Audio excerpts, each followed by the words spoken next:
মনোমনি students, আজি আমি পঢ়িম ক্লাছ 10 মেথ চেপ্টাৰ নম্বৰ 5 সমান্তৰ প্ৰগতি। তো স্টুডেন্টস, এইটো ভিডিঅ'ৰ আগৰ ভিডিঅ'বিলাকত আমি উদাহৰণ 1 পৰা 12 লৈকে কৰিছোঁ। আজি আমি তোমালোকক 13 নম্বৰ উদাহৰণটো কৰি দিম। 13 নম্বৰ উদাহৰণত কি কৈ চাবা, 24, 21, 18 ডট ডট এই সমান্তৰ প্ৰগতিটোৰ কিমানটা পদ ল'লে সিহঁতৰ যোগফল কিমান হ'ব? 78 হ'ব। তো স্টুডেন্ট, তেনেহ'লে আমি কি কৰিম, এন উলিয়াব লাগে। কিমানটা পদ ল'লে কি 78 হ'ব, তেনেহ'লে আমাক কি উলিয়াব লাগে? এন পদৰ সংখ্যা উলিয়াব লাগে। তো চাবা স্টুডেন্ট, যিহেতু আমি যোগফলৰ ফৰ্মুলাৰ সহায়ত এইটো তোমালোকক সমাধান কৰি দিম। চোৱা, তো স্টুডেন্ট, আমি লিখি লৈছোঁ সমাধান দিয়া আছে। এই ভিডিঅ' কি দি আছে? 24, 21, 18 ডট ডট। প্ৰথম পদ আমি কিমান জানো? 24। আৰু সাধাৰণতে ডি কিমান জানো আমি? দ্বিতীয় পদৰ পৰা প্ৰথম পদ মাইনাছ। -24 লগত +21 কৰিলে কিমান হ'ব? -3। আৰু কিমানটা পদৰ যোগফল আমাক কিমান দি আছে? 78। এটা কিমানটা পদৰ যোগফল আমি নাজানো, সেইকাৰণে এটি এন ধৰিছোঁ। এনটো আমি নাজানো। তেনেহ'লে এতিয়া আমি কি কৰিম? যোগফলৰ ফৰ্মুলাৰ সহায়ত আমি এনৰ মানটো উলিয়াম। লিখি দিবা যে আমি জানো যে যোগফল আমি কিমান জানো? Sn is equal to n divided by 2 into 2a plus n minus 1 into d।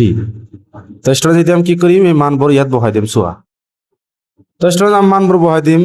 Sn মানে আমি কিমান জানো? 78 is equal to n মানে নাজানো, divided by 2 into 2 into a মানে আমি কিমান জানো? 24 plus n minus 1 into d মানে আমি কিমান জানো? -3। তো স্টুডেন্ট, চোৱা, এইটো ডিভাইড হিচাপত আছে। এইফালে আহিলে কি হ'ব? পূৰণ, মানে 78 into 2 is equal to n। এটি পূরণ করে দিয়া, 4 2 যা 8, 2 2 যা 4। এটা হচ্ছে কি মাইনাস, এটা কি প্লাস, প্লাস মাইনাসে কি হবে? -3n। মাইনাস আর মাইনাস পূরণ করলে কি হবে? প্লাস। 3 এর 1 পূরণ করলে কি হবে? 3। তো সোয়া স্টুডেন্টস, এটা আমি কি করিম? সোয়া, আমি এটি পূরণ করে দিম। 8 2 যা 16, অর্থাৎ কেমন আছে? 1।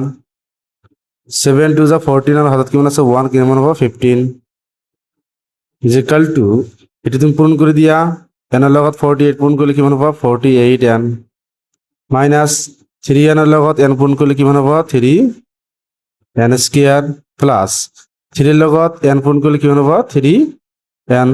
চোৱা, আমি কি কৰিম? 156।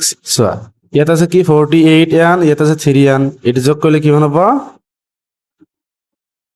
51 n মাইনাস 3 n স্কয়ার। তো স্টুডেন্টস, তোমালোকে কি কৰা? এই গোটেইখিনি এফালে লৈ আহা। এটি এফালে লৈ আহিলে কি হ'ব? এটি মাইনাস আছে, এফালে আহিলে কি হ'ব? Plus 3 n square. এটি প্লাস আছে, এফালে আহিলে কি হ'ব? -51 n। এটি আগৰ পৰাই এফালে আছে, এটি কি আছে? প্লাস আছে। 156 ইজ ইকুয়াল টু 0। তো স্টুডেন্ট, আমি কিমান পাইছো? 3n square minus 51 n plus 156। তো স্টুডেন্ট, যেটা আমি দ্বিঘাত সমীকরণ পাইছো, ইয়াৰ পৰা আমি প্ৰথমত 3টো কমন ল'ম। আমি সৰু কৰিম। 3 কমন ল'লে ইয়াত কিমান থাকিব? n square. ইয়াৰ পৰা 3 কমন ল'লে কিমান থাকিব? 17 n। আৰু ইয়াৰ পৰা 3 কমন ল'লে কিমান থাকিব? 52 থাকিব ইজ ইকুয়াল টু 0। তো স্টুডেন্টস, এইটো কি? এই গোটেইখিনিৰ লগত পূৰণ হিচাপত আছে। সফালে গ'লে কি হ'ব? ডিভাইড। কাক ডিভাইড কৰিব? 0ক। 0ক 3 ৰে ডিভাইড কৰিলে কিমান হ'ব? 0 হ'ব। তেনেহ'লে এইটো আমি এনেকৈ লিখিব পাৰোঁ, n square minus 17n plus 52 is equal to 0। তোমালোকে নিশ্চয় বুজি পাইছা, 0ক আমি 3 ৰে ডিভাইড কৰিলে আমি কিমান পাওঁ? 0ই পাওঁ।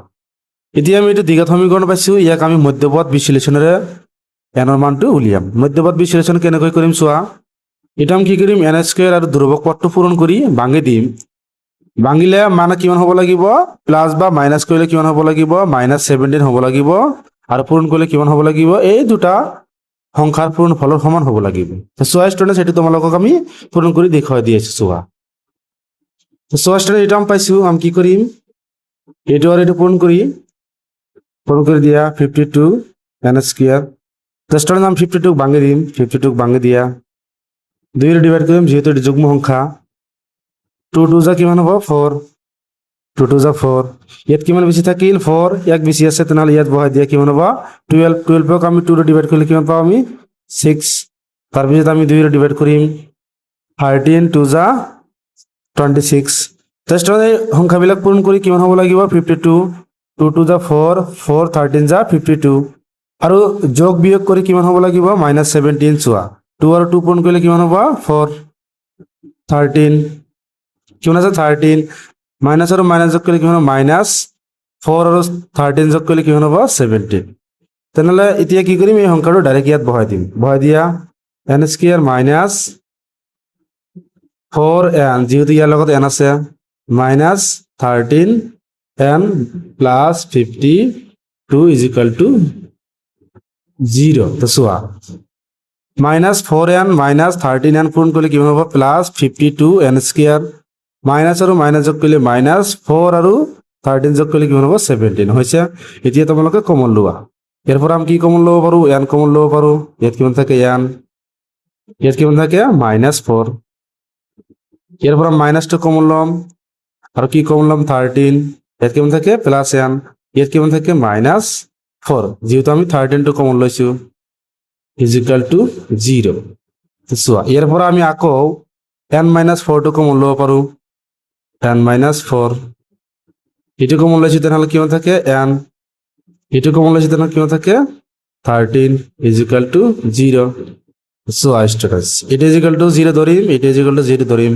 মানে n-4 is equal to 0 n-13 is equal to 0 তেনেহলে n ইজ ইকুয়াল টু কিমান লিখি পাৰো স্টুডেন্টস এটো মাইনাস আছে হবলে গলে কি হ'ব প্লাস কার লগত 0 ৰ লগত 4 যোগ কৰিলে কিমান হ'ব 4 হ'ব সেম এটো n ইজ ইকুয়াল টু 13 তো স্টুডেন্টস আমি এর মানে কিমান পাইছো দুটা পাইছো এটা হল 4 এটা হল 13 দুটাই গ্রহণযোগ্য কারণ এই সংখ্যাবিলাক কি ঋণাত্মক সংখ্যা নহয় আৰু অখণ্ড সংখ্যা নহয় তেনেহলে তোমালোকে লাষ্টত লিখি দিব পাৰা যে এতেকে 4টা বা 13টা পদৰ যোগফল কিমান হ'ব 78 তো তোমালোকে লাষ্টত লিখি দিবা যে এতেকে 24 21 18 ডট ডট এই এপিৰ মানে সমান্তৰ পৰগতিটোৰ 4টা বা 13টা পদৰ যোগফল কিমান হ'ব 78 এটি হ'ব কি আমাৰ উত্তৰ তো স্টুডেন্টস ইয়ালৈকে কৰিবলগীয়া আছিল স্টুডেন্টস যদি ভিডিওটো ভাল লাগে চ্যানেলটো সাবস্ক্ৰাইব কৰি দিবা আৰু তোমাৰ মতামত কমেন্ট কৰি জনাবা